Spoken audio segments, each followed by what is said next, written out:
Yes, and welcome back, all you wonderful weed heads, to yet another brand new edition of Weed on Wrestling. I am, of course, Weed, aka Alan, your host that tries to stay stoned the most here on Weed on Wrestling.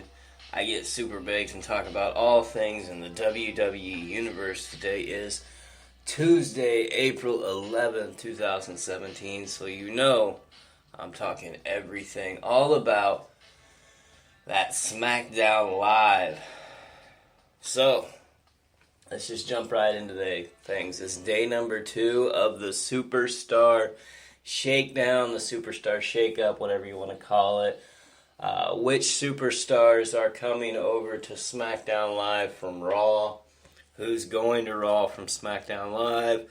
What feuds have gone to waste, like aka the Randy Orton-Bray Wyatt feud, or even the potential match that everybody would have liked to see, the Nakamura versus the Miz match. Those kind of possibilities. I'm not going to get them now. Miz leaves. So, let's just get right down to it. The show starts off, and it's right off the bat, and we have questions with what's going to happen with what I don't really want to call them second tier, but for lack of a better word, the second tier titles. What's going to be on SmackDown Live with Ambrose leaving for Raw and him taking the Intercontinental title with him in the process. There was kind of questions up in the air, and damn was it answered. It was answered in a big fucking way. Kind of a stubbled, clean-shaven Kevin Owens, U.S. title in hand. Okay then. Owens continues, not really, but kind of his anti-America, more pro-Canada stuff. You know, fresh out of 1995 from the Hart Foundation, but hey, why quit with what works, right, WWE? Enter Baron Corbin, stumbling over his words and not really knowing where he's at in life. Cut to Sami Zayn. He's now on SmackDown Live. So I guess we get to look forward to more El Generico versus Kevin Steen matches in our future. Okay then. Right after that, we get AJ Styles being all phenomenal and shit. The U.S. title picture took shape very quickly. It just got interesting as shit. Everyone got their jokes in. The storyline was kind of developed and built here. You know what? Hats off SmackDown Live. The U.S. Championship means something. This one little segment to kick off the show is better than the entire last year of how you've treated the Intercontinental Championship. It's better than the shambles of a mess that you left that IC title picture in. Daniel Bryan comes out. He makes it official for later on in the night. A triple threat, number 1 contenders match between Baron Corbin, Sami Zayn, AJ Styles. Winner gets the U.S. champion in like a month or something like that. We don't know if it's going to be Owens or Jericho, I guess, because they still have a match. Daniel Bryan made sure to say that they get the champion. So we'll see what happens there. Then we get a bunch of matches in a row, and it was kind of refreshing. Matches that didn't really mean anything. Well, kind of meant stuff, but not really. Eric Rowan versus Randy Orton. Hell, at least SmackDown actually shows their champions in matches, right? Granted, it's matches that no one wants, but yay, I guess. Yay, we get a match, so okay. It was good while it lasted. I mean, there was a few spots that were rough, but overall it was, it was a match. So that's a plus. It was good. It was decent. It was cut short by yet another Bray Wyatt video skit montage thingy on the screen. Fade to black, come back in, he talks a little bit, runs his mouth, cut, scene, lights come back on. Rowan, I guess, was holding the stairs, so Orton goes after him. Fucking confusing, but there was a lot of confusing spots. Eric Rowan kind of left Randy Orton laying in waste after delivering a beatdown. It was interesting. I don't know how I feel. It was the WWE champion left looking weak in an opening match of the night. I don't know. What I do know is that I can see that SmackDown was following Raw's lead from last night in the what the fuck bizarre category and shit just plain got weird category. It was strange. But yeah, disqualification for using outside shit, I guess, using a weapon. Orton wins. Eric Rowan gets disqualified. End of match. Then we get a tag team titles rematch clause. American Alpha versus the Usos. Good. It was a good, solid match. There was quality there. I mean, a solid all-around performances. It could have been better. It could have been a lot more fucking worse. It was nice of WWE to give us a commercial break during the middle of a damn title match. That's all I'm saying. But yeah, good match nonetheless. A few near falls here and there. Showed signs of some good teamwork out there. Just solid overall match. I mean, the ending sequence was great. Usos retain. They're still your tag team champs on SmackDown Live. After the match was a little confusing to say the least. Primo and Epico run in and they attack American Alpha, the team that lost. Why? Why go after the losing team and not the tired champions? If you're trying to make an impression, if you're trying to make an entrance onto SmackDown, why not go after the top dog? Instead, you go after the people who lost to the champions? I don't know. A little strange, but it is what it is. Then we get a third straight match in a row. Mojo Rawley versus Jinder Mahal. Holy shit, could there be a worse match in the WWE right now? I'm looking down the list and I don't really think so, because fuck, it was bad. And yep, you guessed it, to make shit worse, there's another fucking Gronk sighting. Hot damn, this entire fucking sequence was my botch of the night. It made it fucking easy. Watch the whole match and pick a spot, because damn, there are botches aplenty in there. It's just shitty, no-selling, stiff workers. It was bad from the start, and it only got worse with Mojo Rawley picking up the win. Gronk throwing a fucking drink in Jinder Mahal's face. After fucking Mojo won, he did some flying leap into the air, and they didn't. It was just bad. Mojo, again, he won, but who gives two flying fucks? I mean, honestly, it was shit booking, shit match, shit ending, shit sequence, shit everything. That's my botch of the night, is everything involved in this Mojo Rawley Jinder Mahal match. Whoever booked it is stupid. Whoever wrote it is worse. Whoever produced it just sucks. Whoever was in it needs to be back down in developmental or just fired. Oh, it was bad. Things kind of switched, though. It shifted gears, because right after that we went into a Shane McMahon segment. And he was trying to hype, the SmackDown women's division, or what was left of it, rather. Because you have Naomi as the champ, you have Natty, you have Carmella, and then you have Becky Lynch, and that's it. That's really it. You got 4 women, and then, you had booze for practically 3 out of the 4. Man, it was something else. And, you welcome back to Tamina. That was good. It's interesting. It adds another name, at least, because now, hey, we can have a 6-woman tag match. Sure, why not? But then, we get, because then we had the one that made the 6, and this one is a game changer. It's Charlotte Flair. It changes the whole face of the division. Charlotte adds prestige to it. She adds that, flair, for lack of a better word, because her name is synonymous with adding that extra something.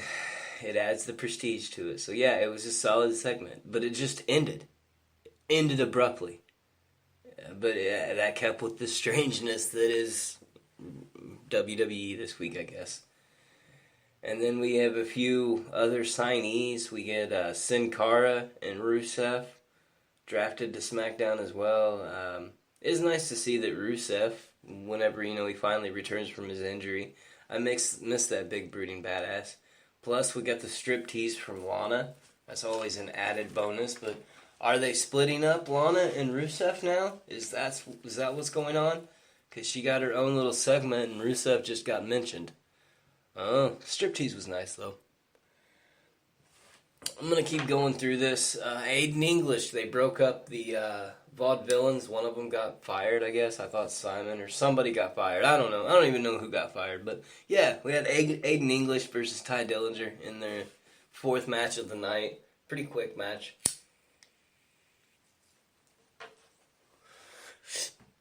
It started off with Aiden English trying to sing his way through something for some fucking reason. No reason whatsoever.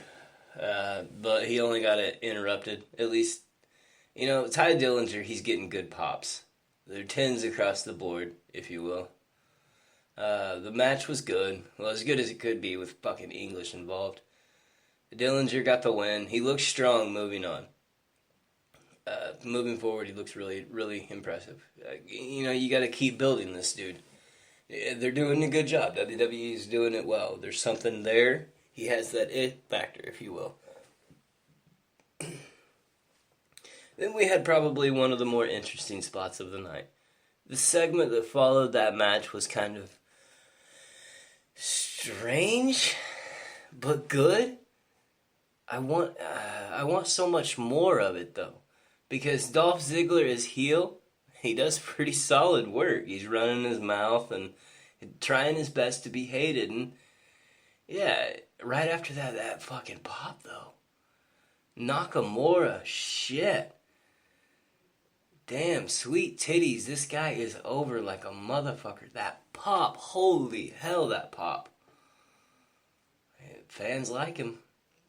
And then Dolph trying to play off like he didn't know who Shinsuke Nakamura is. Are you serious, dude?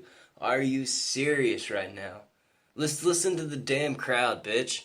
Just listen. They'll tell you who they are. Motherfucker acting like he don't know who Shinsuke is. Listen, that's who he is, bitch. Ziggler tries to cheap shot Nakamura there at the end. Nakamura counters, setting up the match that, I'm intrigued by. I want to see this Nakamura versus Dolph Ziggler match. Ooh. Imagine the selling factor alone in this match. The possibility could be, it could be one of the high rankers in match of the year talks for the WWE when it's all said and done this year.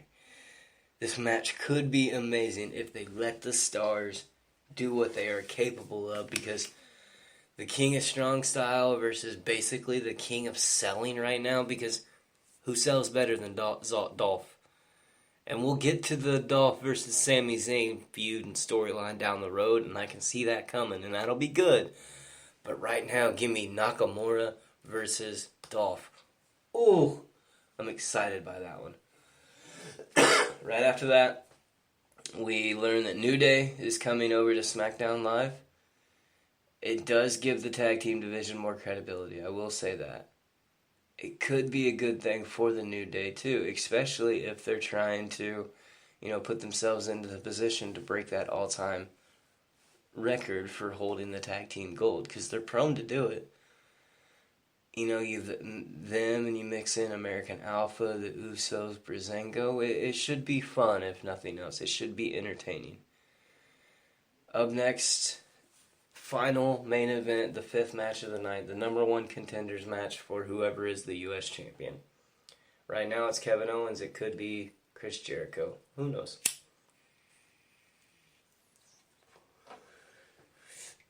But before that, we know that this match right here was fucking amazing.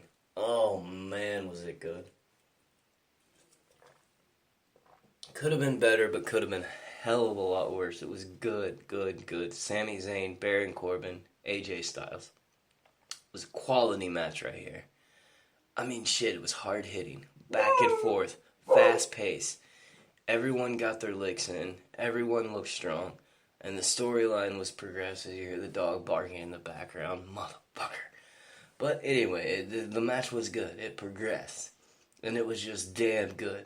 It was quality entertaining. It served its purpose without feeling flat or getting boring. Good quality. It was flirting with that area of greatness.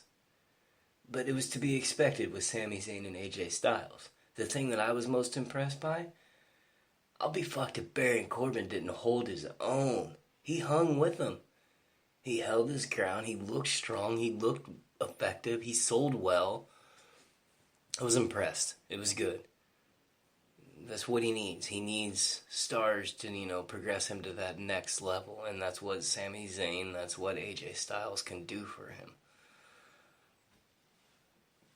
I kind of like a certain angle of, what if he can't get gold until he's a tag team partner? The lone wolf needs a partner. How about Sami Zayn? Good storyline there, maybe. But anyway, back to the match. Styles gets the victory, and now he's the number one contender for whoever happens to be the U.S. champion. The match ended up with some fucking downright amazing spots. Everyone looks strong moving forward. No one appears to actually look weak, or even appears to be getting buried at this point. Great match to end, a pretty good overall show. In a few segments, and then we'll get the fuck out of here. My s'more moment of the night is that fucking crowd. Holy shit, they were on point. From not letting Ziggler speak when Nakamura got introduced to the random Fire Bradshaw chants. They were great all night. Huge pops. Some good reactions. It was just nice. So yeah, some more of that, WWE Universe. Can I get me some more of that? It was fun. You threw in the CM Punk chants, but only whenever you guys were getting bored and you hated the match. Keep that shit up. Some more, please. Because, shit. They had me from the start. I heard the We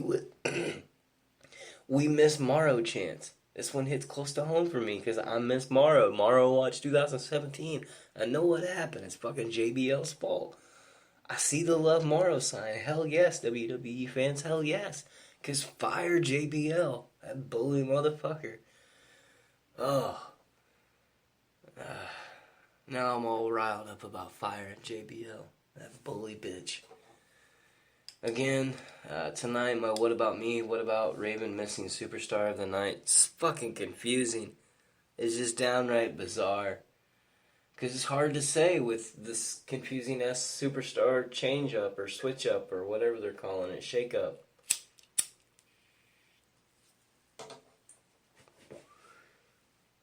So who?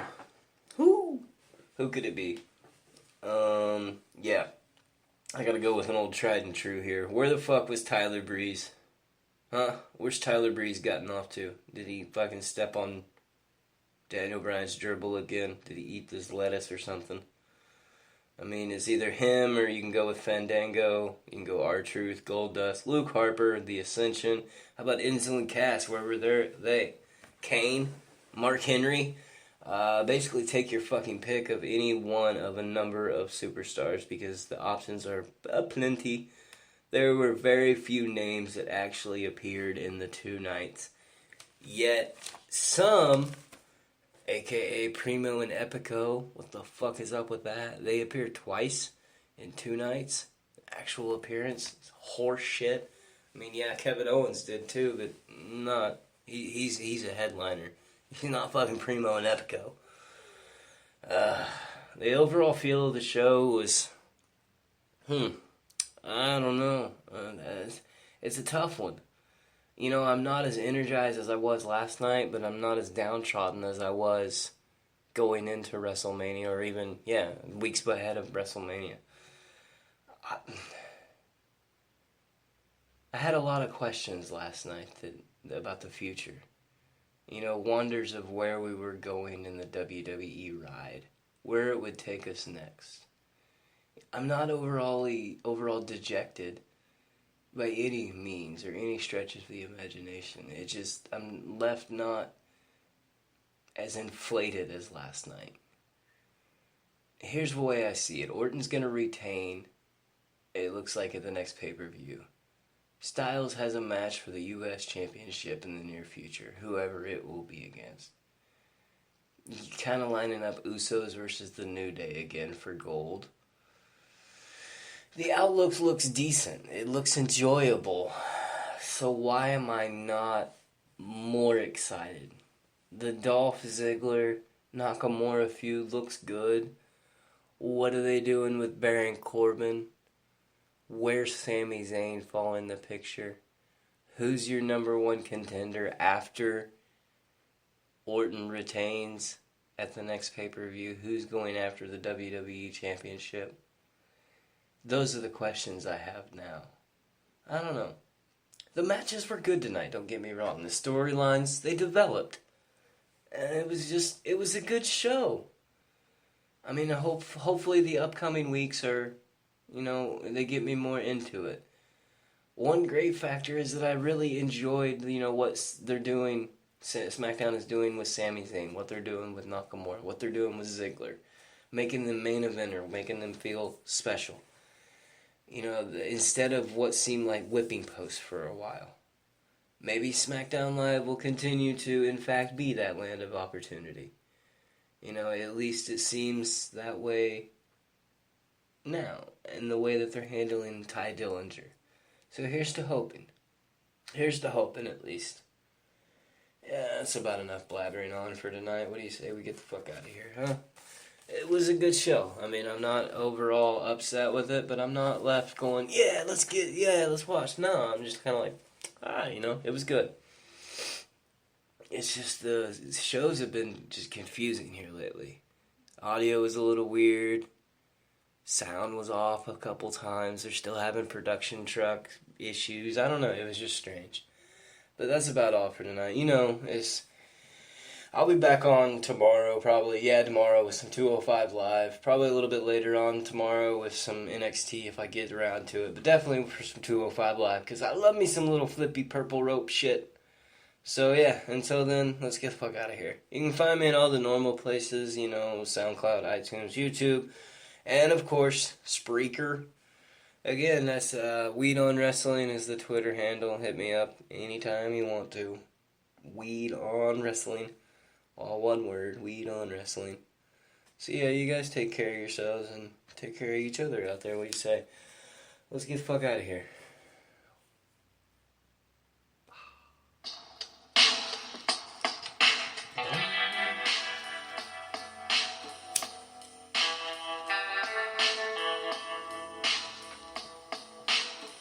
I like the 2-hour shows better than the 3. It's about perfect for it.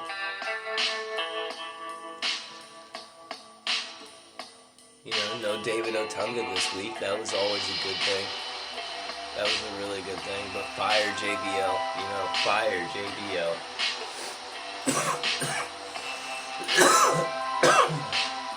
Ooh, that was a rough hit. Got one more in me.